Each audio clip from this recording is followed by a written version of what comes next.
Hello, everybody. It's Spider-Fan 2003. Now, I know what you're all thinking. Wow, that name is so stupid because you hardly film anything Spider-Man related, and yeah, you're right. Might as well just call myself Thomas Fan 2003 at this point. But I'm gonna renew the faith in the name by reviewing Spider-Man the movie. I've been wanting to do this for a while, so uh finally it's about time I look at a movie. Also, Sony, don't copyright me, please. Okay, but just before we get into the movie, I just wanted to point something out here. So I've got this special edition version of the movie. I think it was released around 2004 or 2003, one of those years, on DVD. As you can see there. Now, I just want you to look at the back and look at all these extras on each DVD. This is ridiculous. And there's even a second disc. Like, gee, don't you think that was a bit overkill? I mean, it's cool, but still. This is the kind of thing that makes me love physical media. Alright, let's actually begin. Enough stalling. This movie. What can I say about this movie other than it's amazing? The movie is just so much fun to watch. I mean, it's just fun to see the growth of Peter Parker, or Spider-Man, as he goes through his daily routines. It's just great. I really like the casting, especially for Uncle Ben. Whoever played him was really good. And the Green Goblin felt so menacing. I just loved how he was done. But in my opinion, the one who just steals the show is whoever played J. Jonah. He is just so into the role. I love how he plays this character. It's also weird that this is the only action version of this character.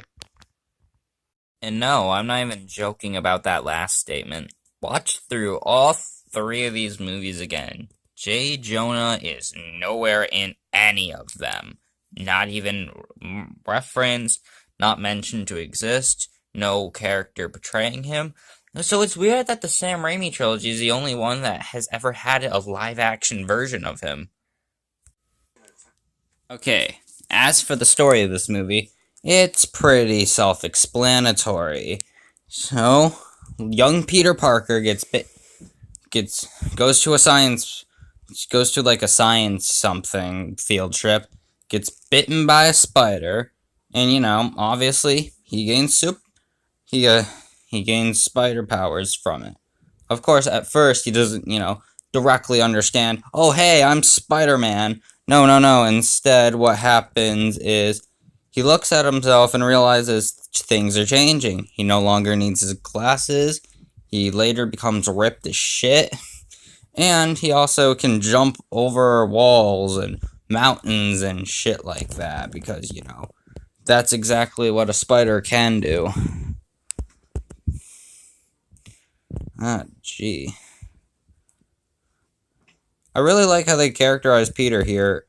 Tobey Maguire plays the role so perfectly. He's definitely like this young, eager superhero that really wants to do something. I just love his enthusiasm for this movie. Well, I mean, I'll say this, it's more enthusiastic than the video game. Oh. Alright.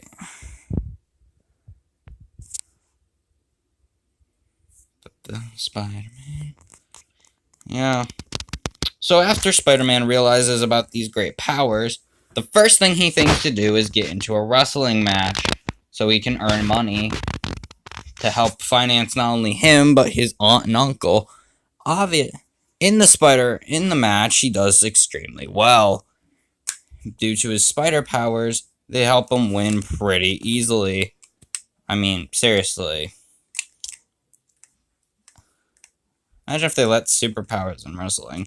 Anyway, so after beating him and learning that he didn't get the money he was hoping he was gonna get, he gets really angry at, the wrestling company or whatever you would call it, that a burglar also comes in and steals some of the money. Peter just lets him stroll on by with no care due to the fact that he lost his money. So but when he goes outside, he realizes there's a whole crowd. Were they crowding over?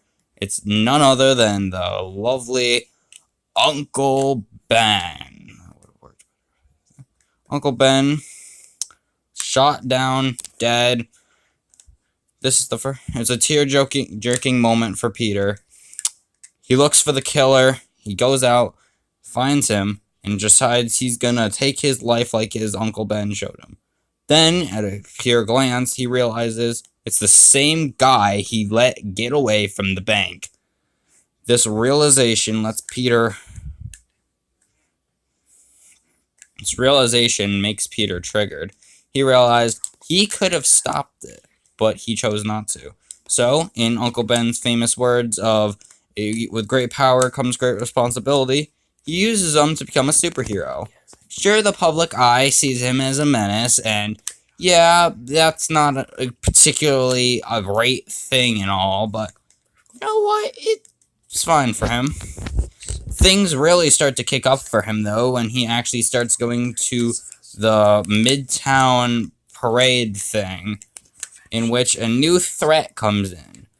This green, monstrous demon, or goblin, or whatever you want to call it, offers to be as if Peter's first real supervillain that he has to fight, which is, in my opinion, a good idea.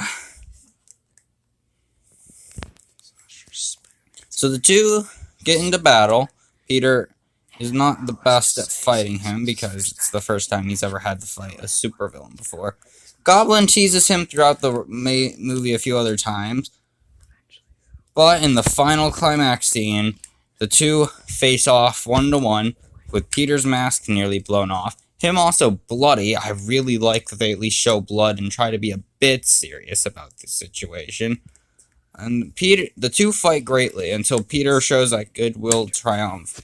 And, well, at the end, we find out that Norman Osborn is the Green Goblin, Peter Parker's best friend's father. Yeah, I know I haven't been mentioning that too much of the characters that well, but that will be saved for soon. Anyway, so, in the Blade, he kills himself. He kills himself greatly. But Peter soon learns that with great power comes great responsibility, with the monologue that he realized on his adventure throughout the movie. He truly shows his growth. Okay, yeah, I do realize I'm forgetting to mention, the Mary Jane Peter Parker plotline, the Harry Osborn and his father's relationship plotline, and also the plotline that revolve around Aunt May, too. But the thing with that is, there's just not enough to talk about there. I mean, yes, they do help the movie, but there's really not too much to them, in my opinion. So overall, my opinions on the first Spider-Man movie really haven't changed since I'm a child. I still think it's a great movie that's really fun, really good story, really great cast. I just think everything about this movie is great. So, yeah, that was my first review on the first Spider-Man movie. Probably not a great review. I'm gonna look back on this, 5 months later, and this is gonna look like crap. But I hope you guys are happy with me trying something new. Also, Sony, don't claim this video, please. I beg you. Don't. I flipped the image just for you. So, and this video falls under parody and review critique thing. So, even though I'm pretty much sucking this movie's cock in this video, but still. Thanks for watching, and I'll see you all, next time. Bye-bye.